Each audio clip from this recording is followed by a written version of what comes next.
Hello everyone, আবারও তোমাদের সামনে ড্রাগন গাছের ভিডিওতে চলে এসেছি। আমি বলেছিলাম যে আমার গাছে 20টা কুড়ি এসছে, তার মধ্যে থেকে 4টে কুড়ি দাঁড়িয়েছিল।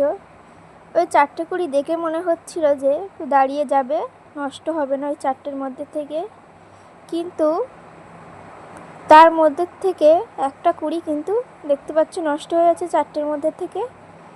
যখন দেখবে যে কুড়িটা হলুদ হয়ে গেছে তখন ভাববে যে কুড়িটা নষ্ট হয়ে গেছে, কিন্তু পুরোপুরি হলুদ হতে হবে কুড়িটা, তাহলে ভাববে যে কুড়িটা নষ্ট হয়ে গেছে।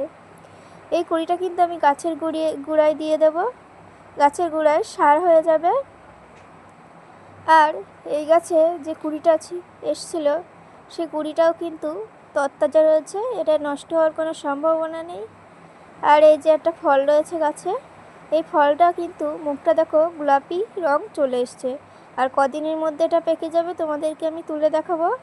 আর এই গাছে যে ফুলটা ফুটেছিল দেখো, ফুলটাকে আমি তুলে ফেল দিচ্ছি।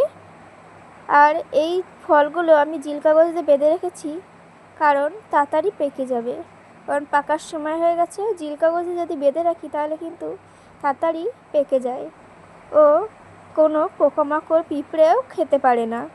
দেখো আমি জিল কাগজটা খুলছি, দেখো পেকে গেছে। কালকে আমি এটা তুলবো ও তোমাদের সামনে ভিডিও করে দেখাবো।